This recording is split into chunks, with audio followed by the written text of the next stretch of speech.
have a really special treat this week on 365 because Sam Black with Covenant Eyes is here to talk to us about parenting kids with internet. And let's just be honest, all of our kids, young and old, have access to internet. And it's really important that we know how to coach them through and teach them how to have a belief system, a foundation of what is right and what is wrong and how to govern themselves. And I'm very excited. Sam has been so helpful for David and I through the years as we've been trying to instill these values and these principles in our kids, I'm very excited for him to share his heart with you. So before he jumps in though, Sam, can you introduce yourself? Tell us a little bit about who you are and what your background is and who you're with. Well, I've been here 12 years here at Covenant Eyes. I'm a vice president here at Covenant Eyes Internet Accountability and Filtering. And you can learn more about us at covenanteyes.com. I spent 18 years as a journalist, and what you learned as a journalist was you take more complex issues as a newspaper journalist, magazine journalist, and you break those down to anybody can understand them and make it easy. And so that's what we've done with more than 20 separate ebooks to help parents and individuals understand the impact of our sexualized media and pornography on our families, on our children, and on adults. So our mission and passion is to equip families to understand the impact of our sexualized media and to fight back and live in freedom. That's amazing. And it is so, so helpful. Now, tell me a little bit about your family, because I'm sure that your children have probably played into your passion for helping other parents know how to parent their children. Yeah, some of the most amazing conversations I had with my kids were a gift from Covenant Eyes, because how we used all of our devices, et cetera. I would get a report that showed what was blocked and what was allowed. And there were some things I would allow that I still wanted to get a report on. So I would set the report to the teen level, and anything rated teen or above would appear on this report. And that helped me have conversations I just never would have thought to have. Right. And that's really one of the most valuable parts of Covenant Eyes, is to use the report to have an ongoing conversation to teach, train, and disciple your kids. It's what happens as we kind of lean on things that don't really work, like looking at internet histories. It's time consuming. You won't do it over time. And then two, things like incognito mode or private browsing, which most preteens know about, and pretty much every teenager knows about, is a way that you don't show any history. And we can talk about that later if you want. But none of that is impacted by Covenant Eyes, and you can see all of that. So I had conversations, unimaginable things that maybe didn't have anything to do with pornography, but man, it was engaging conversations I would have never thought to have with my kids. And it was one of my best tools as a dad. Well, it's also, I actually don't want to spend a lot of time on this, but you said something that sparked, and I want to kind of follow up on. Mm-hmm. One of the other things about the reports that has been really helpful as we've been teaching and guiding our children, like you said, it's not all about the bad stuff, but it also shows where they're spending their time and kind of where those time sucks are. And you wonder why you're not being productive. Well, I can show you why you're not being productive. Mm-hmm. So just staying engaged in that kind of way really does give you a lot of tools for teaching your children and helping them grow up in a myriad of ways beyond just what is right and wrong as far as what your eye should see. Yeah, conversations I never, like I said, would never thought to have had. I got to have, when we'd have friends, they'd come spend the night, and my daughter would say, "Now listen, my dad gets a report of what we see him do online. So mind your P's and Q's when you're under my username, because I don't want anything inappropriate coming up." Well, I discovered through one of those visits that one of her friends was being horribly bullied online. And so I printed out those pages and shared them with their dad. I met him for breakfast, and I said, "Listen, you have an opportunity to get really mad, or you can step up as a dad. What do you want to do?" Of course, he wanted to step up as a dad. But those kind of little parts, like my son I think he was about 9 years old, and I could tell that maybe he's a little older. Maybe he's a little bit older. But he was printing out pictures of superhero characters. Now, boys all love their superhero characters, right? And one of those pages got blocked. And I thought, well, why would that page get blocked? And I looked at it, and it was animated hardcore pornography. Mm. And so that gave me an opportunity to have a conversation with him. If it had just been blocked, it wouldn't have turned into a conversation. But now that I got a report, that allowed me to have a conversation with him about how people are tricking him into viewing something that he was just trying to print superhero characters. And again, those kind of conversations are invaluable, that equip and train our kids so they can learn to protect themselves. We worry a lot about protecting their innocence. Mm. And what we really need to begin doing is training them so that we remove their ignorance so they can help protect their innocence. Yes, yes. And like you alluded to, there have been a few times in our home where just bad stuff has come after him. Like you said, with that superhero thing, my second son was playing on a game site that was it was a fine game site. We were actually on vacation, and a pop-up for another game site came that looked so cute and fun, but it wasn't. It was an adult site. And, it comes out of nowhere, honestly. And, they know that they're dealing with boys based on their history, and they know what they're, so they can target boys and girls and different stuff. And, it really is so valuable to have the reports and the accountability and the filtering and all of the things that is offered. And I'm actually going to link to some articles and some ebooks that you can get more information about Covenant Eyes down there. For the remainder of our time, though, I wanted you to talk about parenting in particular. So you mentioned earlier that there really are 4 myths about parenting this internet generation. And if you don't mind, go through those with us and kind of let us see how, or maybe kind of open our minds as to how we may be falling prey to those myths and what we need to do to avoid them. Right. I see 4 myths most commonly, and that's the number one is the first one in that group is my child is a good kid. We'd go to church, we do good stuff, and they would never be curious like I was curious. In fact, we parents tease themselves into believing my kid would never be interested in that. They just wouldn't have any curiosity or interest in that. Well, that's silly. Every boy and every little girl is interested in what the other sex looks like naked. They're just curious about that. Whether there's anything further going on or whatever, it's just they're curious. And so it's easy to, we hear about kids just typing in words, etc.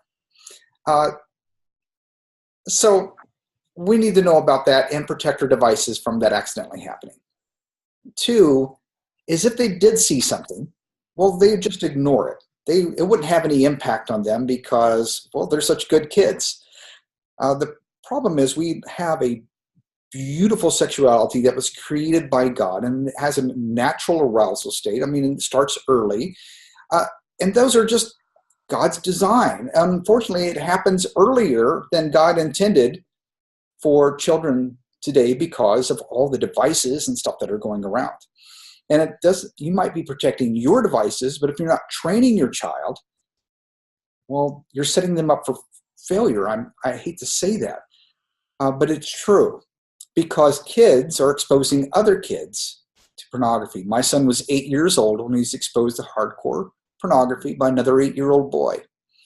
I spoke to a recent homeschool family that was talking about her 7-year-old son was exposed to hardcore pornography by another 7-year-old who just got an iPad for his birthday. So it's not if they're going to be exposed, but when. And so we have to consider, 1, my kid is curious too, and 2, there are influences both inside my home and outside my home that can contribute to my child being exposed. And the way our brains are designed, just looking away is going to be tough for them if they're not trained. And so that's what we like to do. We like to train them about what's coming at them so that they can turn and they can run and they can tell. So if they see bad stuff, they say, no, I know what that is. That's people who are don't have their bathing suits covered. I'm not going to look at that. I'm going to turn, run, and tell my mom and dad. and then you can go from there. A great book, by the way, to include in your training with that. It's a read-along book, and it's called, I would never get my mind going. It's called Good Pictures, Bad Pictures. See, There it is. Good Pictures, Bad Pictures, and Good Pictures, Bad Pictures Junior. These are read-along books and fantastic to use with your kids. Number 3 myth is that I hear from parents is that what I have in place is good enough. We don't allow our kids to get on the internet unless we're there right beside them. The problem is we mow the lawn, we do the dishes, and it's not hard for kids to remember a code or some things that you might not think that they would do because we have such good kids, right? They get access to devices in some way or form, and so the measures we have in place are often pretty weak. One, we have it in an open environment, or maybe we don't allow them to take their devices to bed at night, or we're on the device with them. And that can only work for so long anyway. Right. And overall, it's not very effective from the experiences that parents are telling me about at homeschool conferences. So you might think that it is, but what I'm hearing from the rest of the homeschool community is it's not very effective. Well, and just to interject here, not only is it cumbersome and difficult to think that that's always going to be the case, but as your children are getting older, we have Camden just graduated. We've got 2 in high school and 1 in middle school. A lot of their education now depends on them doing research, them being online for different elements of class, emailing people, and that kind of thing. It is not practical for me to sit with 4 of them all the time to make sure that they're doing right. And what we have really strived to do, and I believe this is your all's approach too, based on how everything is set up, is shifting them towards accountability and letting them know, this is something you've got to learn to govern for yourself, and you've got to know why. Because otherwise, when they're out on their own, when they've shot out from our nest, they're going to fall on their face because all they've ever known is no. They've never been able to actually monitor themselves and govern themselves and know why they are. That's an interesting point you bring up because I remember overhearing my daughter. She's about 13 years old, and she had some friends over. And so they're like, so your dad gets a report of what you see and do online. Doesn't that freak you out? And she goes, no, why would it? It'd be just keen part of our culture, creating a culture of accountability in their home because I didn't ask them to do something I wasn't willing to do myself. 3 guys get my report of what I see and do online. So they got to see me hand over my phone like they have to turn over their phone to me. And so we need to lead by example. Right. The point I'm kind of also trying to get to is that my daughter is in college. She's going to be 22 soon, and she still sends a report to her mother. She doesn't have to do that, right? It's just a relationship that they've been able to build, and it's not like she's like one of the most independent young women you can consider. Works hard, does well in school. I'm proud of her. But she still wants that relationship and goes, I've seen what can happen. And I tell you what, she's traveled with me to a number of these conferences too. And she's just in awe of, Dad, it's so important for people to guard their hearts above all else, right? As scripture tells us. Yes. From those springs of life. And it doesn't take long for someone to go down a road, because you've seen it so many times at the homeschool conferences where people are hurting. Right. Number 4 myth. You ready for that one? I am so ready. Right. I may still interrupt you again, but go ahead. No, that's good. I really love it. So number 4 is boys are the only ones who struggle with internet temptation or pornography, etc. This year, I was at a Teach 'em Diligently conference and this is just one example of many that I've heard. And a daughter and her dad had just signed up for Covenant Eyes at our booth. And she said, I brought my dad here. 15-year-old girl, very mature, just and beautiful, and just you could tell she was just smart as a whip. I mean, just really, just a brilliant young lady. And she said, I brought my dad here because when I was 8 years old, I heard some boys say some words that I didn't know what they were. And so I looked them up on my dad's phone. And that's what led to 2 years of what she described as addiction. An 8-year-old, a 10-year-old being addicted to pornography. I didn't want to go back, but I just couldn't stop going back. And I wasn't sure that I could talk to my parents about this. And then they discovered it when I'm just about 11 years old. And then they began helping me out of this. Wow. Isn't that, I mean, that is so sad. And she said, all my friends are struggling too. So she took a handful of our flyers because she said she wanted to go back and help her friends escape from the same problem that she's struggling with. So we can't just assume that boys are the only ones who struggle. That's not true. In fact, a third of women in the church today say they have an ongoing issue, an ongoing struggle with internet pornography. So we have to protect our young ladies, not just pretend that, they're just immune from this. Because some might be immune and in the sense of they've just never had that pull. Many others are not. And the younger you go, the higher that rate goes of women struggling with pornography. I believe it is 13 to 25-year-olds, 56% of them in one study showed they have an ongoing struggle with internet pornography. They're intentionally seeking it out. So let's get rid of the notion that boys are the only ones who struggle. Girls struggle too, and we must protect our girls and educate, train them so that they can face this culture, this sexualized culture and pornography that's coming after them. Wow. Well, as I hear you talk about that, I am actually reminded of a struggle that I have had. And those who have been in 365 for a while, I think I've talked about this before, but I think that there are two extremes of parenting internet. One is the extreme where you just kind of don't think it's going to happen, or you don't want to confront it, or you're just lazy. So you've got that extreme, and we may get to that in a minute, or we may spend a whole nother time talking about it. But I think I went to the other extreme in that I was so aware of the dangers. I was so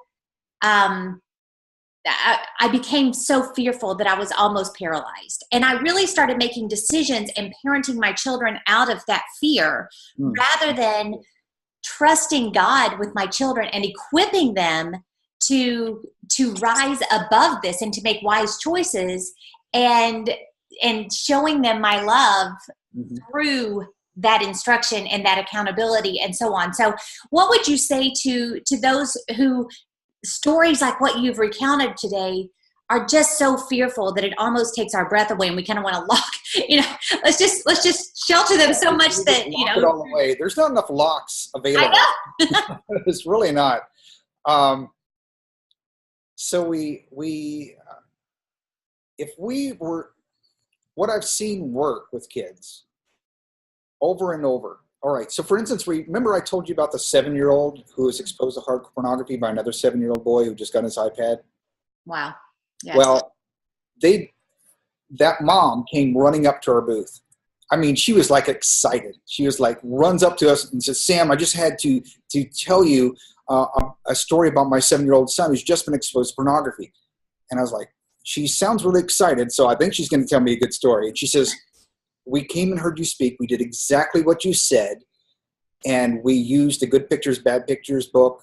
We used Covenant Eyes to have this ongoing conversation about what we see and do online. We helped them understand their sexuality, using the resources that you provided. And so he did exactly what we trained him to do. When the 7-year-old basically had taken this iPad and just kind of shoved it in his face, the other 7-year-old who had been trained says, no, that is pornography. I'm not looking at that. And he turned, he ran, He didn't walk, he ran, and he told his mom and dad, right? Yes, that's exactly what we want them to do. With a little bit more investigation, because they went and talked to the other parents and let them know what was going on. And with that investigation, they learned that that 7-year-old had been exposing 7, 8, 9, 11-year-olds throughout their whole neighborhood to pornography. Wow. The child who was trained was the only one who did what you would want them to do. The other children, well, they were ashamed or they were confused, but they didn't think they could trust their mom and dad to talk about that because they might get in trouble, or they might be thought of as naughty, or they were told not to tell another secret. All the things that come in and are battling our kids from telling us what they need to tell us. Mm. And we just need to role play and have conversations with our kids so that they know they can come to us with anything, because you cannot scold your child hard enough. You cannot shame your child enough to make this work. In fact, it has the opposite results. The more they're shamed, the more you scold. It doesn't put fear into them, it puts secrecy into them. You see, pornography is designed to give us secrets, and secrets can make us sick. Mm. But if we have an opportunity to talk it through, discuss it, doesn't have an opportunity to stain our hearts, minds, and souls. So we don't want to create this, I'm in charge and you will never do that, because it doesn't work. What you do is you create secrecy and shame, and that becomes even more likely that they'll have not just view it, but be repetitive viewers to the point it becomes compulsive or addictive behavior. Wow. But yes, I totally agree that, just that open line of communication is so critical. And there have been, there have just been countless conversations in our room where David and I have talked to one or all, depending on the situation, of the children, just trying to equip them. And I have even passed on to them we can't live in fear of this. We can't live under a rock. We can't live with our heads in the sand. We have to be aware of the danger, but we also have to be equipped for the battle. And I am so grateful for the tools that you guys have given, both through your software and through your ebooks and other materials. It's been a great blessing to our family, and I hope that many that are watching will seriously check it out if they aren't currently engaged with you yet. So thank you so much for joining us today. Our time is over, but I promise I will have you back again. Well, not only those ebooks, you have the code, the TTD code that provides 30 days free of Covenant Eyes. So, and here's another thing that parents really have trouble with. Just one last thing. If you worry, well, can I do this? How do I download software? What if I need to configure a firewall? It sounds like a lot of work. I don't know what to do. You call us toll-free, and you get to talk to a real live human being here in the United States. 8 a.m. to midnight, Monday through Friday, 10 to 6 on Saturdays. You get to talk to a real person here in the United States that will help you with any issues that you have regarding Covenant Eyes. We'll make sure you get your account set up, help you download any of your devices, etc. We're here for the long run when you need us. Last month, 97.8% of our calls were answered in the first minute. Wow. Isn't that incredible? So use the TTD code, get your 30 days free, and have an experience with Covenant Eyes. Well, thank you so much. I will share all of that down below, so you guys be sure to check it out. Head over to their website and check that out. But most importantly, get engaged in this fight. Make sure that you're having these conversations with your children. Equip them so that as they're growing up, they have the tools that they need to fight the fight as well. We cannot expect them to stand if we haven't equipped them to. So thank you again, Sam, and I will see you guys next week. If you enjoyed this video, you've got to check out Teach Them Diligently 365. Every week, there are even more thorough videos and chats about things that are interesting to you year-round.